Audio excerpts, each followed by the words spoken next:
Nice intro. Questioning beliefs, debates, presentations, commentary. TheVeganAtheist.com. Yeah. So you can already tell where this is going. The Vegan Atheist.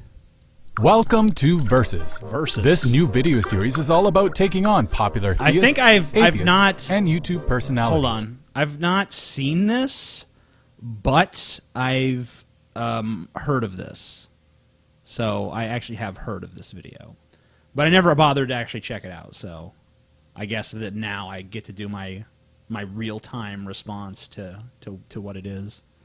I'm assuming that this is taking on my vegetarianism views, right or no? It's a video. It's about the giant meat sandwich that you made years ago. Okay, cool. Right. The no slaughterhouse one is immune from criticism. I agree with This that, week, actually. I take the amazing atheist to task on his irrational defense for eating animals and his condemnation irrational? of veganism. I think he might be Canadian because I can kind of tell by the way he's talking that he's already. It's irrational, eh? Okay. Already, this video is better than Ryan Wiley's video, though. I have to at least give it that. That's such a low standard that it doesn't even.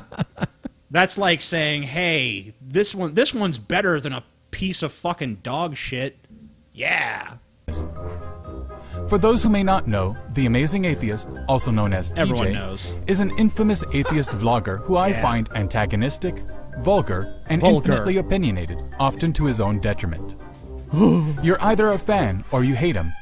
And many in the atheist and humanist community have distanced themselves from his loud, in-your-face approach that often seems to work against the efforts for a secular, rational, and skeptical world. You're Fucking pussies. You're such a piece of shit. I know, TJ. right? Obviously. Why am I such? I mean, I don't know. I try not to be a piece of shit, but then I just am. You know, it's like I sit there. I'm like, you know what? I bet if I was a capitulating pussy like all these other guys, then I'd get more respect. But then I'm just like, nah. Meh. Could do that. Don't wanna. Without any further ado, I love the music, now on though. with the show. So cheerful. Cows, Cows. chickens, and pigs. Three animals that have succeeded tremendously under the wardship of human beings. And I can already hear you animal rights types protesting. Whoa! We eat them. How can you say they're successful when we're eating them? Doesn't make sense to me, man. Your burger is harsh and my mellow. To suggest that because cows, chickens, and pigs have large numbers due to our demand for their bodies and secretions, they are somehow privileged and better off than the countless other species on the planet is to prioritize species. I didn't really say they were privileged.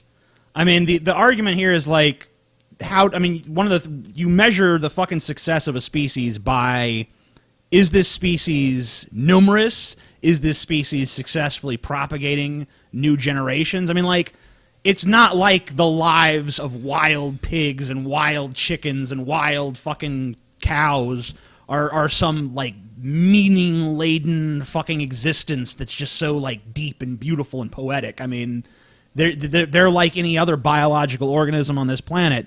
Their basic directives are like, I gotta eat, I gotta fuck, I gotta fucking produce offspring for the next generation so that they can eat and fuck.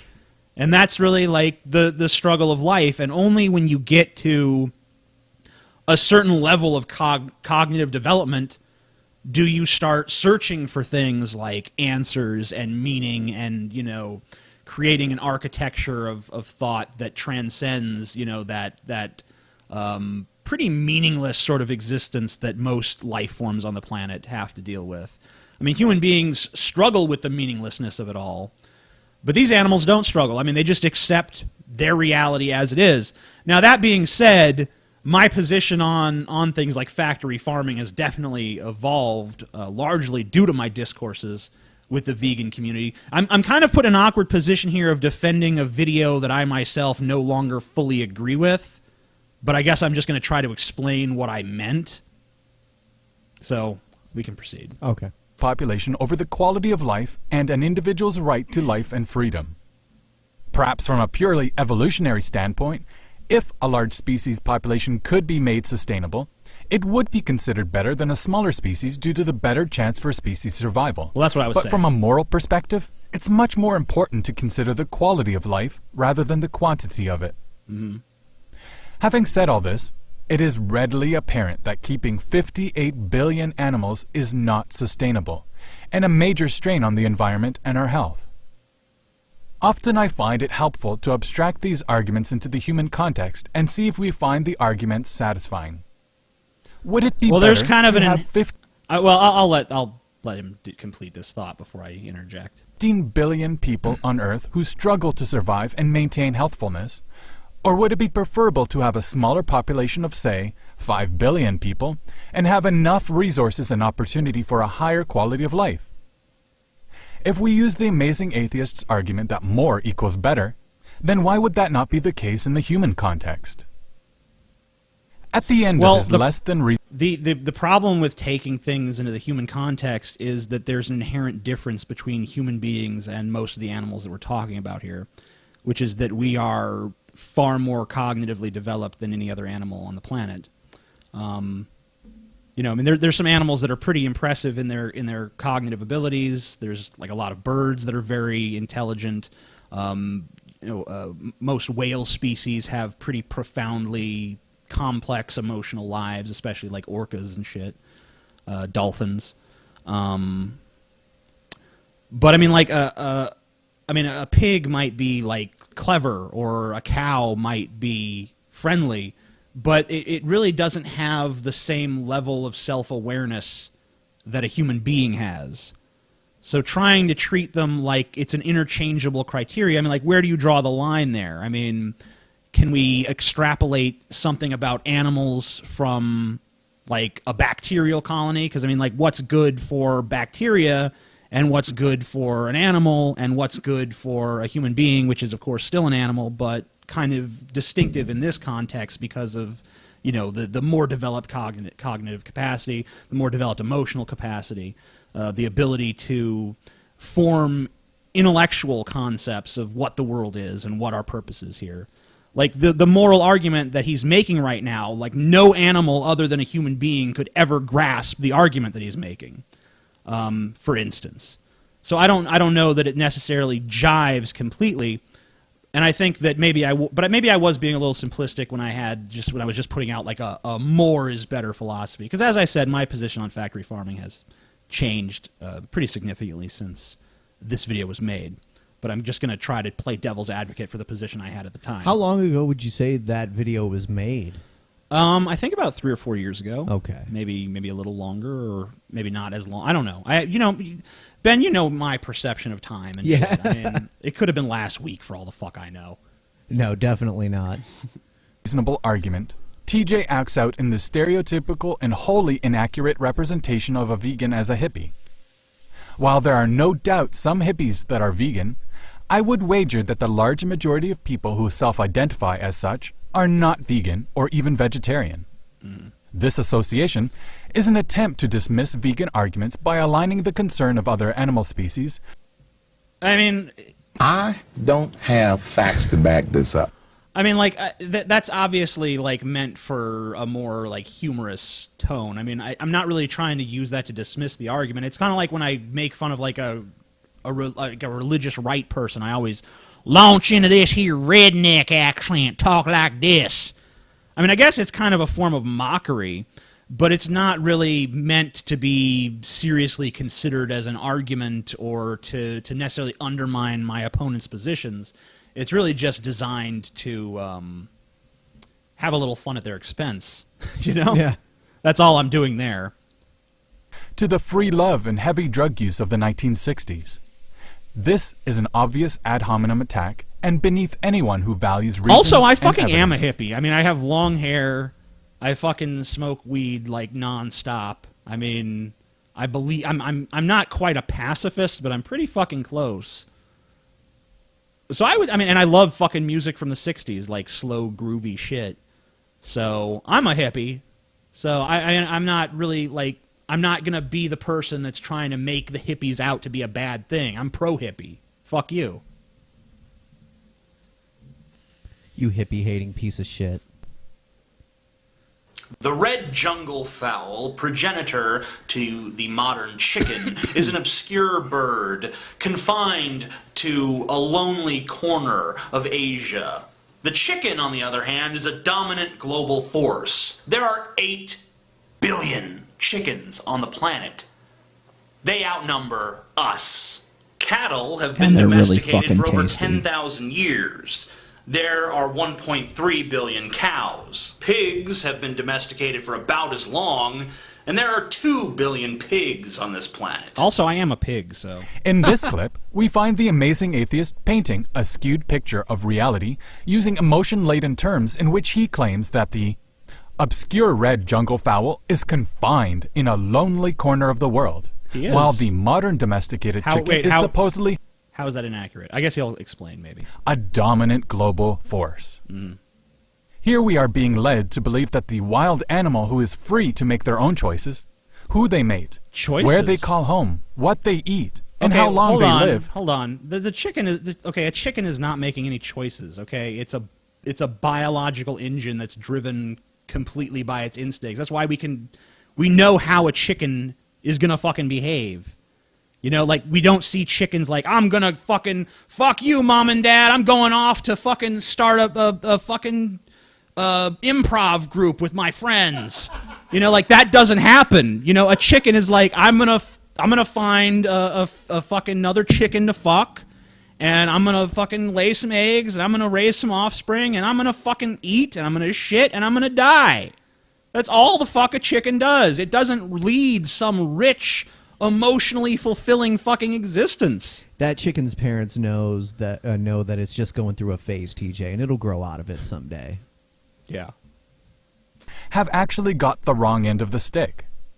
The amazing atheist is actually attempting to argue that an animal's life is better when domesticated, controlled, and limited, and ended I'm way not before saying a natural it's death would occur. better. I'm just saying that the chicken doesn't know the fucking difference. Well, he even said an animal's life is better when it's domesticated. I would argue that there are many animals whose lives are better And I mean, like, when domesticated. Yeah, sure. I mean, our dog's life is better than a wolf's life. A dog that's domesticated, owned by a responsible family, is well fed. It has medical bills taken care of. It's loved by everyone. A wolf out there in the wild, you know, like, they don't know if they're gonna fucking eat this week. You know what I'm saying? Like, they have to hunt. They have to struggle to stay alive. As does any sort of wild chicken. It has to search for food. Food is provided for chickens that are in factory farms. Not to say I support factory farms, but that's the point I was making. And it's interesting because earlier he extrapolated to human beings. So let's extrapolate this argument to human beings by that logic. Does that mean that human beings would be inherently better off with no laws, with no governance? That they would be better off if they were just free to make any choice they want? I mean, is this person an anarchist? I seriously doubt that he is. And yet, that's what he should be if that's what he really believes is the standard, right? This is beyond preposterous, and a pathetic argument that is a feeble attempt to justify the use and destruction of billions of sentient beings. Ending off this clip, the amazing atheist brings up cow and pig populations, and again we find faulty logic wherein the quantity of members within a species is deemed the primary and important indicator of a successful and happy existence, rather than the quality of life of each individual. Right.